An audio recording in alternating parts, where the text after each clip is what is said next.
Now, was wrestling always something you enjoyed growing up? No, not at all. Actually, wrestling was the furthest thing.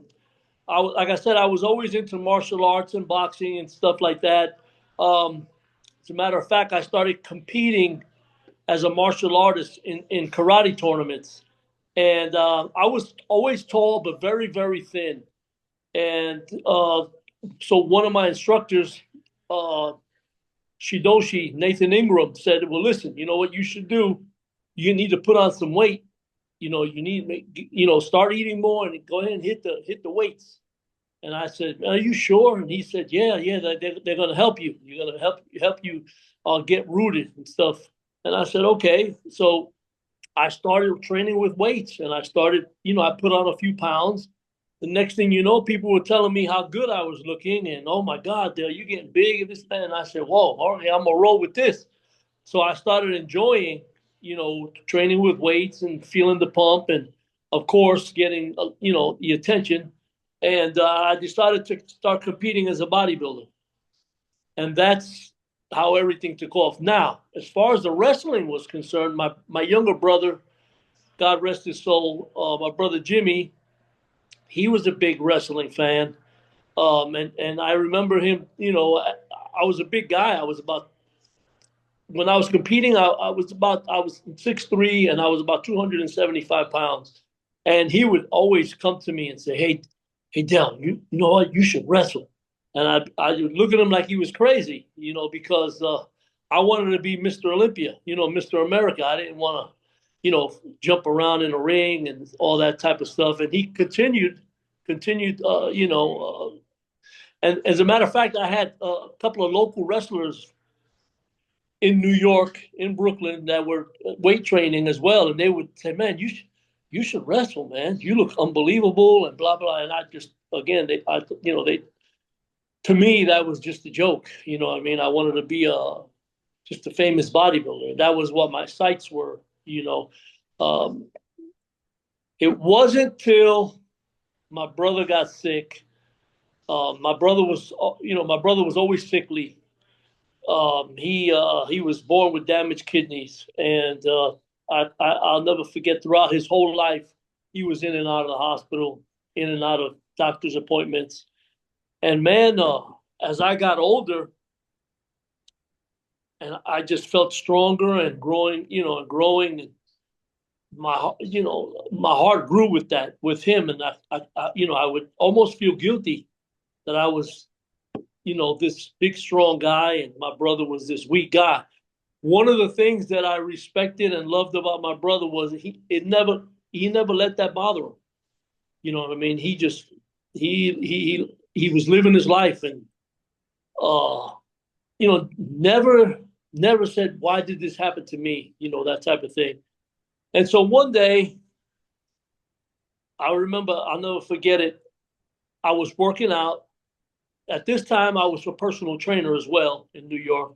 And I was working out and I heard on the radio in the gym that the WWF at the time was coming to Madison Square Garden, and it was going to be the Ultimate Warrior and Mr. Perfect and stuff like that. And I just felt like, you know what? I says, I'm going to take my brother.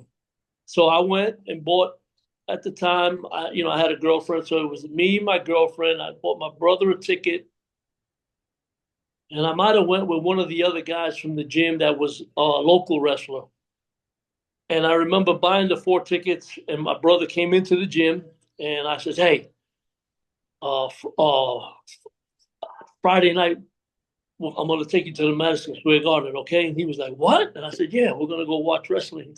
Well, anyway, I bought really good tickets because I think we were about sixth, seventh row back from the ring, and we were in Madison Square Garden, and we were watching the show, and one of the security guys slash usher walked by me and stopped and looked down and bent over it. And so my brother was to my right, I was to his left, and my girlfriend. Anyway, he reached over his and he says, "Hey, what are you doing down here? You should be in there." And he pointed to the ring. And my brother had a field day with that. See, I told you this. And I I just took it, I chuckled and just said, just as a just as a thing, um, I had a character in mind already. I had, when I was growing up as well, and I bypassed all of this, but when I was growing up, I was also a magician. I love doing magic. I was doing, when I was 7, 8, 9, 10, 11 years old, up to 15, I was doing magic shows and for birthday parties and stuff like that. So, I loved magic. Back then in New York City, I had a friend of mine. He was also a mentor and a teacher of mine, Jeff McBride. And he did a mime act, a magic mime act. And it was unbelievable. And I loved this look and everything. And I thought to myself, I said, wow. I said, if I can take that character and you use it as, as a persona, but with my build, I take it totally, to a different dimension. And so one day I decided, all right, I'm going to paint my face and put this outfit on, and take some pictures and see what happens. Anyway, I did that, and I sent my pictures to I can't remember. It was the talent relations in WWF. I sent it to an address. About about a week later, I believe it or not, I get a call from Sergeant Slaughter saying that they were interested, in talking to me and stuff. And mind you, I didn't know how to wrestle, man. I didn't know how to do it. Nothing. You know what I mean? I hadn't had any training or anything. And so I looked up Johnny Rod's wrestling school in Brooklyn, New York. And so I enrolled in that. It was a couple grand, but I said, all right, let me try this thing out and see what happens. And that's how it all started going. That's how I got into the It's incredible. It yeah. really is. And so from there, you're learning this different kind of physicality, talking about growing up playing sports. Yeah. Now you're learning how to, roll and learning how to bump, Oh, yeah. and it's a different kind of physicality that you're not as One used hundred to. percent. 100%. 100%. My first day, my girlfriend at the time was 100% behind me. Her name was Paulette. And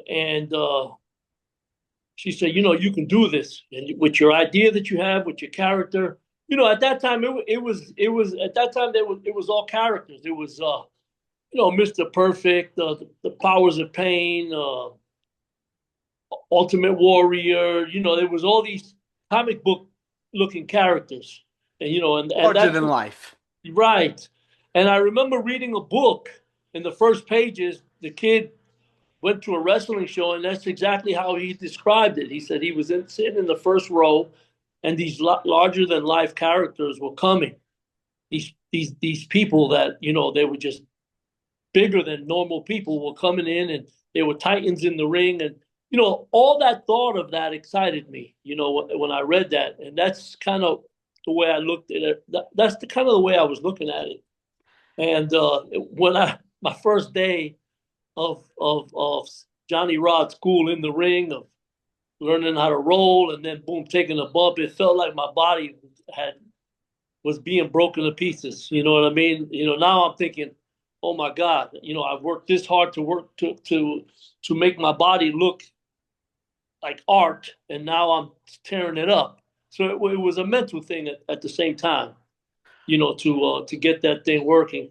Um, but when I set my mind on something, I'm going to see it through no matter what. Exactly.